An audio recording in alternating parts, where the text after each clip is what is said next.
Good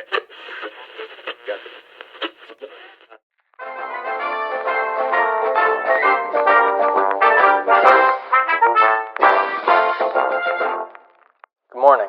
Today is Sunday, June 6th, 1926, and the weather forecast is for pleasant temperatures around 68 degrees with a little rain. We start our newscast with some sad news out of Bowmanville. It's been reported that a tragic auto accident has occurred during the early hours of this morning. A car that had been traveling east along Highway 2 has crashed into a bridge support over a river just east of the town. The driver, Hugh Conners, was killed instantly as he had been ejected through the soft top of the car and came down on the road in front, resulting in a broken neck. Hugh's father and brother were in the car at the time, and reports say the older gentleman, a resident of Oshawa, was grievously injured and not expected to survive. The third gentleman suffered only minor injuries. In further news,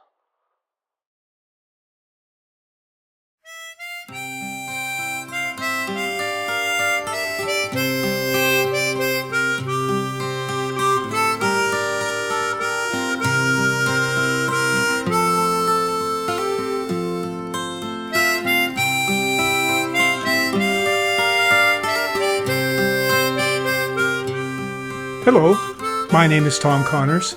My given name is Thomas Michael Conners. I was born in 1947 in Bowmanville, Ontario, Canada. I'm the great-grandson of Thomas Vernon Conners and Emma Jane Freeburn, who are the main subjects of this video. It's July 2024, and I'm speaking to you from Curtis, Ontario, Canada. I decided to put this video together for other interested family members who may not know much of those who went before us. Our forebears are, even in a small way, a part of whom each of us is today. Of course, this is true more so for those who are somewhat closer to the top of the descendancy line, coming from our subjects Thomas Vernon Conners and his wife Emma Freeburn. Thomas Vernon is the earliest person that we can be certain of in our part of the Conners family tree. Both the Conners and the Freeburn families emigrated from Ireland to Canada, but one of the remaining open questions is how and when the Conners got to Canada, and I will include my thoughts on that as well. The information contained here is factual as much as possible, backed up by historical records. Of course, there's the opportunity to do a little speculating based on facts, and that has been done as well.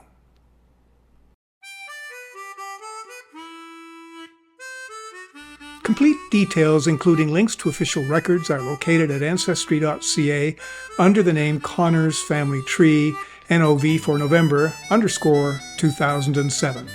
Access to the complete file will require membership fee to be paid to Ancestry. Limited access as a guest is possible. As one delves into historical archives to learn more about parts of a family tree, it is easy to get wrapped up in the details of dates and historical records. However, taken in their entirety, these records and facts can start to tell the most amazing stories about the lives of the people. This has been the fascinating part for me in gathering information for our family tree.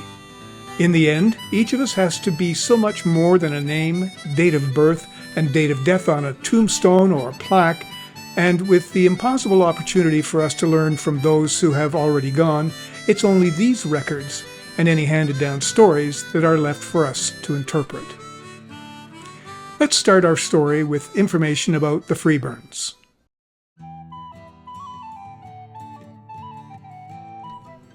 Emma Freeburn's father, George Freeburn, was born in Canada on a farm in Smith Township near Peterborough, Ontario. Emma's mother was Elizabeth J. Shackleton, born in Hamilton Township in Ontario, also not far from Peterborough. Emma's paternal grandparents were both born in Ireland and emigrated to Canada in the 1830s. With the fact that we Conners are proud of our early Irish roots, it seems important within this video to point out just how deep those roots go.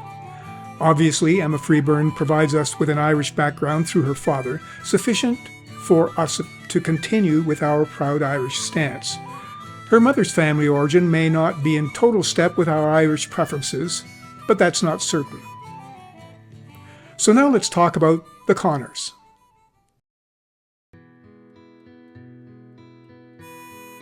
The origins of our branch of the Conners family in Canada are unclear.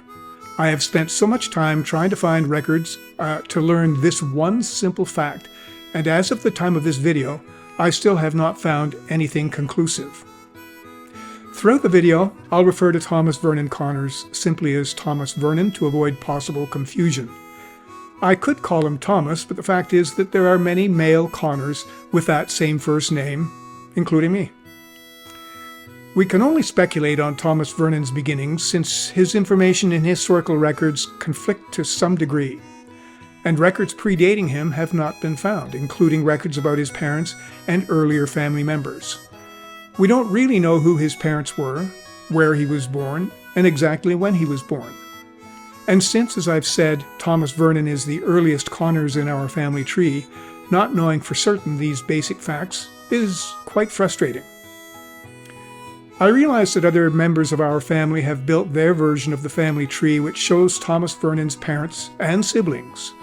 I too have included some of this information, this unproven information in my tree, but I am not certain about these facts.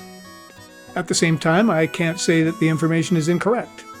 My issue is with the database of historical facts and the overwhelming data that can be found there, particularly when it comes to searching for this main identifier and their names, for example, the names of Thomas Vernon's parents. It's believed that they are John and Sarah. If you do a search for John Conners, you will find that there are so many with the same name, or some other variation of the surname. If you do a search for John Conners who married Sarah, you will find many instances of that too, and all of them different people at different times. Over the decades and centuries, many first names were common and many families used the same first names generation after generation. So when you find a marriage record for John and Sarah, you can't be certain it's the John and Sarah you would like it to be. With that fact, I choose to identify Thomas Vernon in this video as the oldest known relative in our family because that is certain. Anyone before him is not certain, at least not in my mind. We can still ask the question, how did the Conners family get to Canada, even though I doubt we will ever know for sure how that happened? Historically, what were the main periods in time in which people from Ireland emigrated to Canada? Here are the three of them.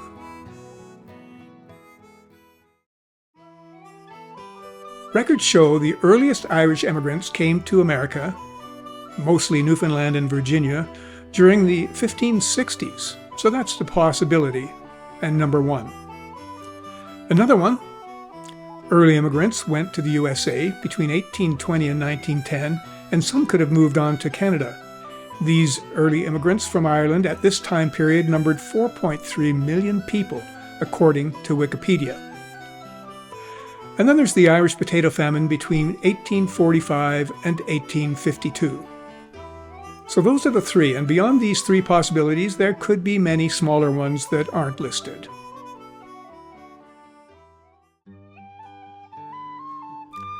For the longest time, my favorite possibility regarding the Conners' arrival to Canada is the Irish potato famine. One of the main reasons for this is that in the 1901 Canada census, Thomas Vernon reported his birthplace as Quebec, and on his marriage record he states his birthplace is Montreal. As a side note, and just to add to the uncertainty, I'm not sure you can go by any of his pronouncements, since in many other records he states that he was born in Peterborough, Ontario.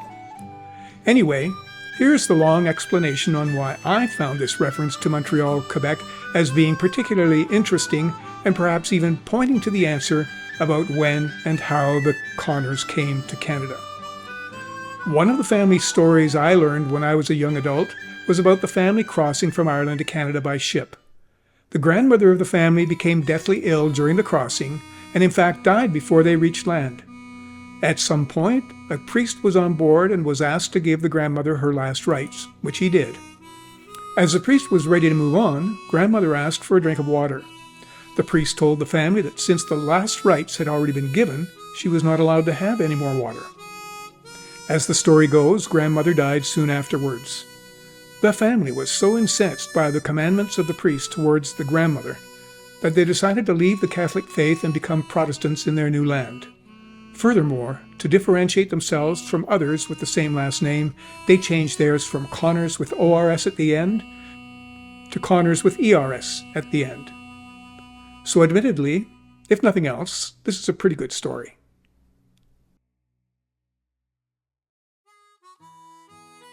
A while back I read the short book Robert White's 1847 Famine Ship Diary, which was a first-hand account of a famine, or coffin ship as they became known as, sailing from Dublin to Quebec City, and onwards to Montreal with Irish passengers.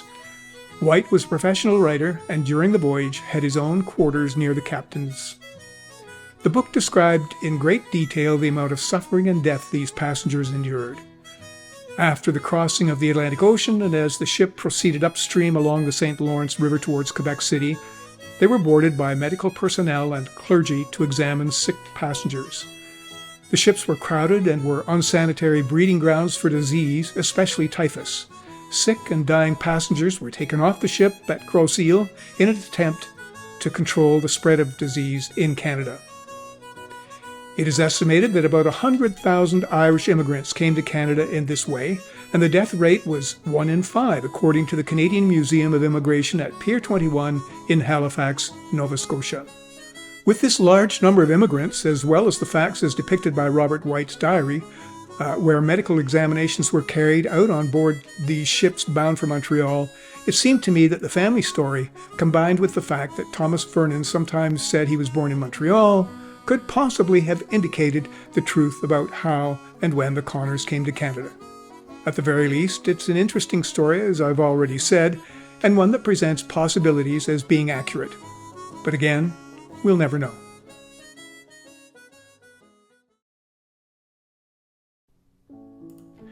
As uncertain as we are about the true origins of the Conners family in Canada, we are equally uncertain about anything but a few details about Thomas Vernon.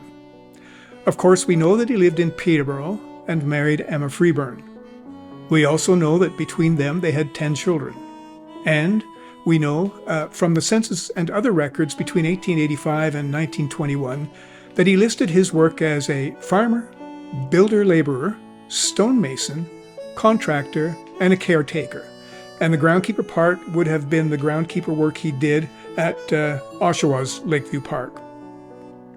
We know when he died and how he died, and we'll get into that a little later in this video.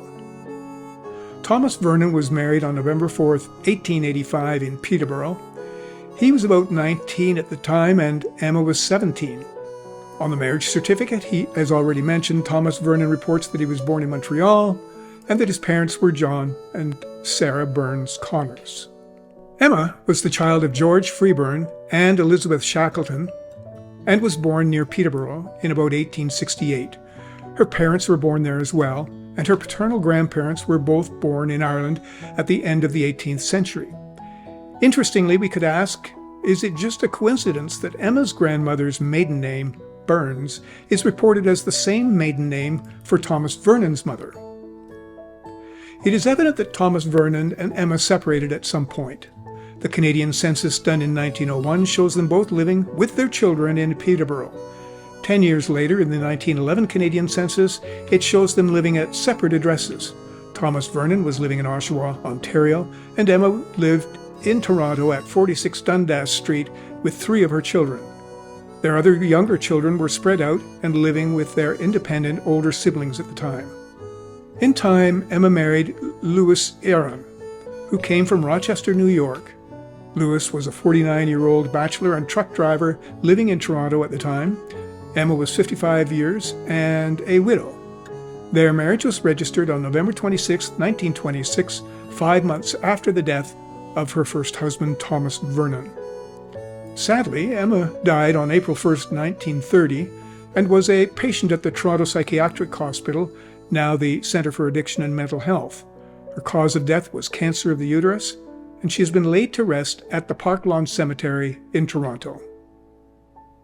Here's a listing of their 10 children and a few brief facts about each.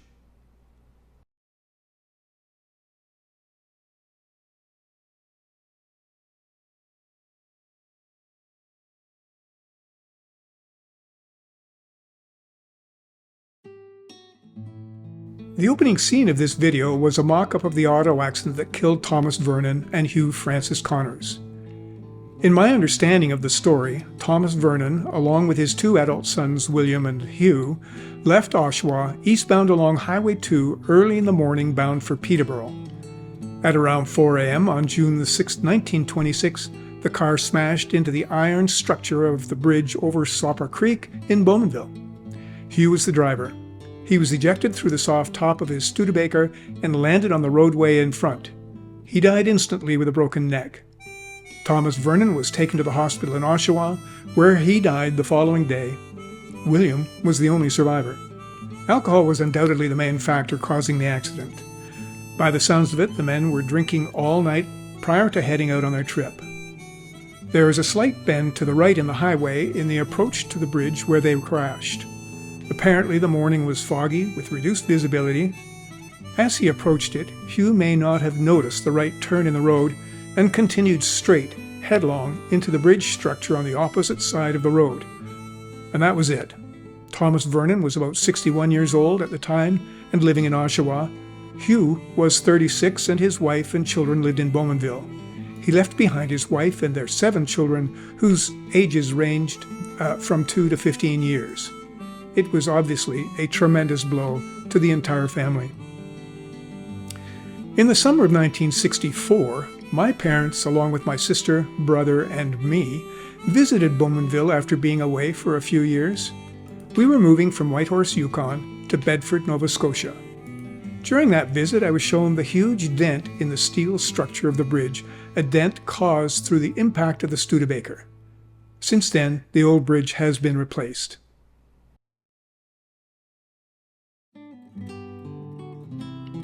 On June 10, 2023, members of the Conners family gathered in Oshawa at the gravesite of Thomas Vernon, and later at the Lakeview Park where he once worked. Up until that time, his grave at Union Cemetery in Oshawa was not marked. Conners family members across the country had come together earlier and contributed towards the cost of this memorial stone. So ends this short account of the lives of Thomas Vernon and Emma Conners. In the beginning, I said that this presentation was created to give insight into the lives of those who have gone before us. This so that we know a little more about these people, other than the simple tombstone facts. Even with this, though, we can ask, do we really know who they were and what they were like? And of course, we really don't. Not by a lot anyway. But by going over what is known of their story, it is possible to imagine them as the real people they were. I have done that consistently for so many years as I search through the multitude of records and historical facts that are available through Ancestry, records that have been hidden away in the many archives. Each of the pieces of facts that I have been able to find now come together in the form of this video to tell their story. Some pieces are still waiting to be discovered, which will allow new facets of their lives to be revealed.